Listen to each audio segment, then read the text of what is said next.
안녕하세요, 느긋느긋입니다. 여러분은 서울에서 제일 비싼 건물 하면 어떤 건물이 생각이 나시나요? 오늘 제가 생각하는 서울에서 제일 비싼 건물을 소개하고 제가 왜 여기를 제일 비싸다고 생각하는지 그 이야기를 전해드리는 시간을 갖겠습니다. 제가 생각하는 서울에서 제일 비싼 건물입니다. 이 건물은 장충동에 있는 동국대학교 해화관이라는 건물입니다. 제가 생각하는 이 건물의 가치는 무려 42조입니다. 동국대학교 해화관은 원래 정부에서 운영하는 중앙공무원연수원이 있던 곳입니다. 동국대학교의 재단인 조계종에서 1970년 저 해화관 건물과 부속 대지 1800평을 당시 돈 5억 4,900만 원을 주고 정부로부터 매입을 해서 동국대의 영역이 넓어지게 됐는데요.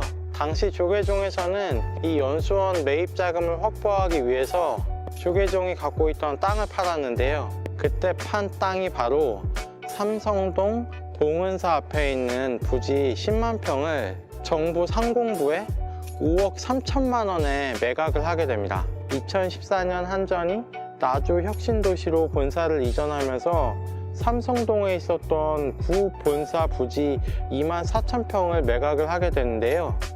그때 현대자동차 그룹에서 그 부지를 매입했는데 매입 비용이 10조 5,500억이었습니다. 조계종이 매각했던 삼성동 부지의 가격은 지금으로 환산하면 42조 2천억 정도가 되는 거죠. 물론 50년의 세월이 지났기 때문에 단순히 이렇게 비교를 하는 건 어폐가 있겠습니다만 1970년 당시 기준으로 봐서도 조계종이 평당 한 5,300원에 그 삼성동 부지를 매각한 건 너무 싼 가격에 매각했다는 평이 많았습니다. 물론 1970년 당시만 하더라도 강남은 지금처럼 개발이 된 상태가 아니고 논밭이 쭉 펼쳐져 있던 곳이긴 했지만 1969년 말 영동교가 놓인다는 소식이 전해지면서 1970년 초부터 땅값이 급격히 상승하게 됩니다.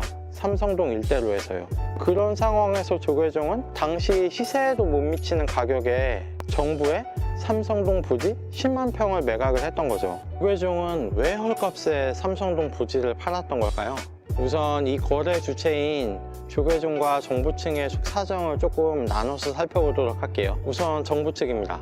정부와 서울시는 1960년대 말부터 지금의 강남, 예전에는 영동지구라고 불렸던 곳을 개발하기 위해서 개발의 핵심 부지를 매입을 하고 있던 상황이었습니다. 정부나 서울시가 공식적으로 토지를 매입을 해서 개발 계획을 진행하는 건 여러 가지 문제가 뒤따랐기 때문에 대리인을 앞세워서 몰래 토지를 매입을 하고 있었는데 그때 정부와 서울시를 대리해서 토지를 매입했던 인물이 바로 서울시 도시계획과장으로 근무했던 윤진우라는 분입니다. 1970년 1월 말에서 2월 초 사이에 당시 상공부 장관이었던 이낙선이 김현옥 서울시장을 만나서 삼성동에 상공부와 상공부, 휘하 공영 기업들이 함께 입주할 수 있는 부지 10만 평 정도를 마련해달라는 부탁을 건넸다고 합니다. 김현옥 서울시장은 영동지구 토지 매입에 깊숙이 관련하고 있던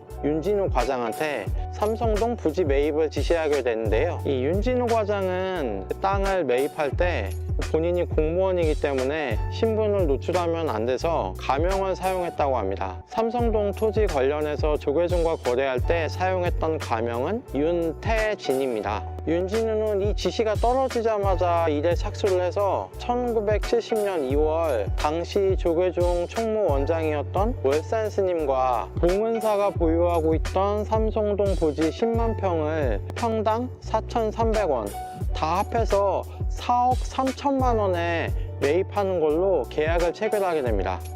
근데 그 중간에 상공부의 고위 관부가 아니 윤진우란 사람을 뭘 믿고 그렇게 거액의 돈을 주고 거래를 하게 하느냐라는 이야기가 돌아서 윤진우 과장이 그 즉시 손을 털고 계약과 관련한 모든 일을 상공부 쪽으로 넘기게 됩니다. 조계종으로서는 좀 황당하죠. 분명히 윤태진이란 사람과 거래를 했는데 갑자기 그 뒤에 정부, 상공부가 자리하고 있었다는 걸 알게 되는 순간 뭔가 당했다는 느낌을 받았겠죠. 그래서 원래 거래 가격인 4,300원에서 1,000원을 더 받아가지고 평당 5,300원, 총 5억 3천만 원의 이 매도 계약이 체결되게 됩니다. 그러니까 상공부로서는 윤진호 과장을 좀 믿었으면 1억을 아낄 수 있었을 텐데 중간에 일이 틀어지는 바람에 1억을 더 부담을 해야 됐고, 조계종으로서는 그나마 천만다행이었죠. 그래도 1억을 더 건질 수가 있었던 일이 벌어지게 된 거죠.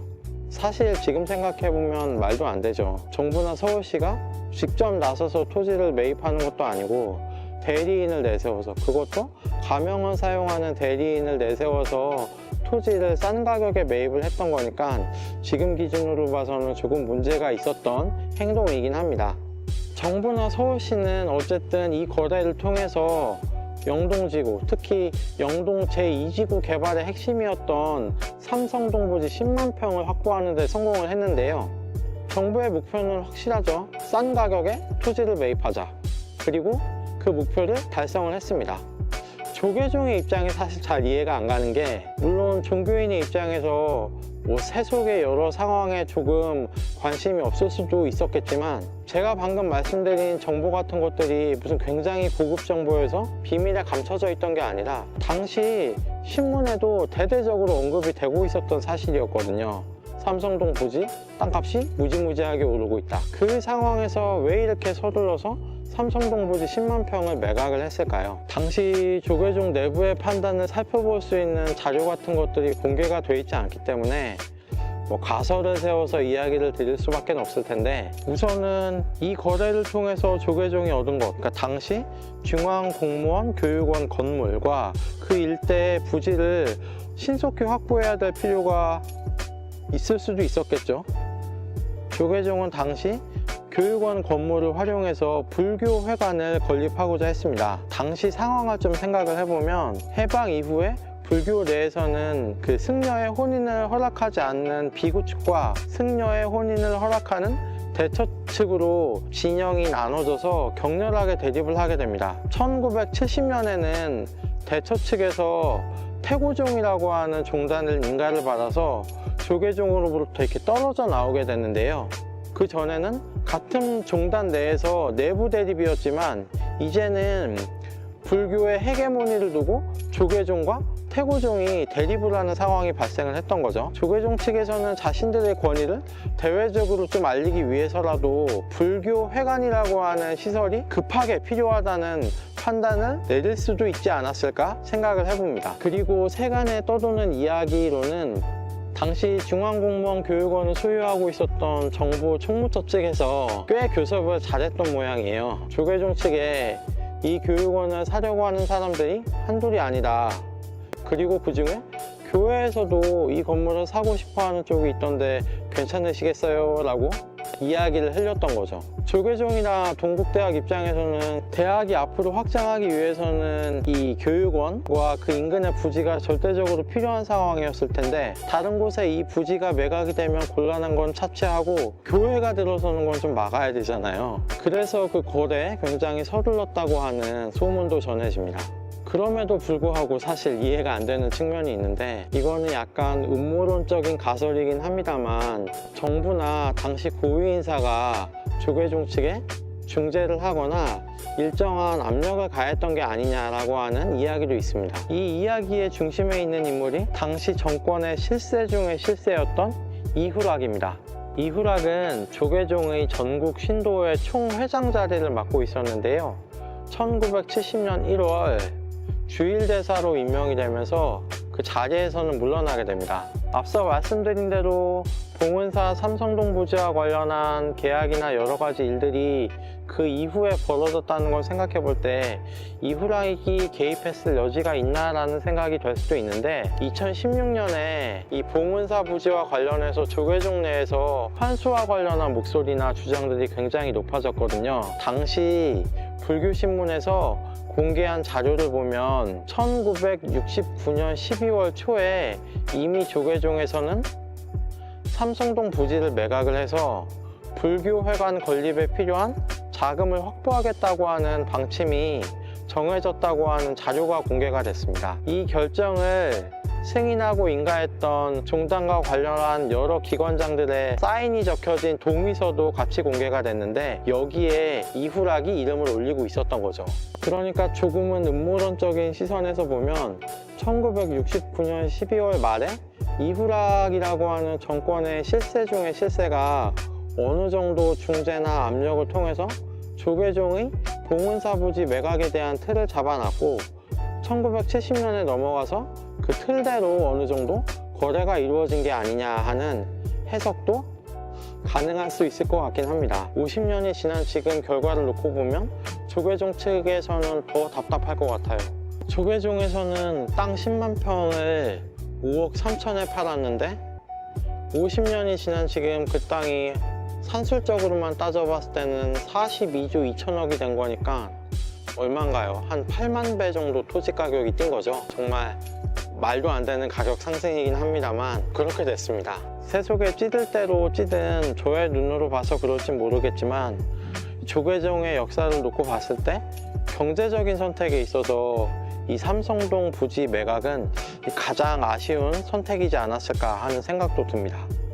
아주 뭘 역사적인 이해나 비약이 될 수 있지만 재미삼아 한번 생각을 해보면 이 해화관과 일대 부지가 42조 2천억의 가치를 갖는 거잖아요. 그러면 2천억은 그냥 저 건물값이라고 빼고 한 10,000평 정도가 42조 정도의 가치를 갖는다고 생각해 볼 수도 있는데 한 평에 그러면 42억이 되는 거죠. 그러니까 제가 지금 서 있는 이 한 평 정도의 넓이가 42억입니다. 걸어볼까요? 84억, 126억,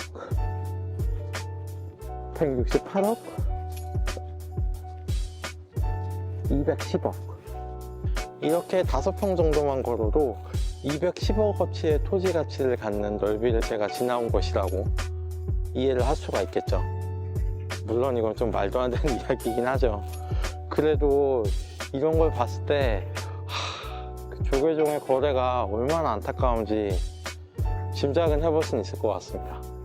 어떻게 이 이야기를 다 듣고 나시니까 제가 왜 이 동국대학교 해화관을 서울에서 제일 비싼 건물이라고 말씀드렸는지 조금 이해가 되실지 모르겠네요.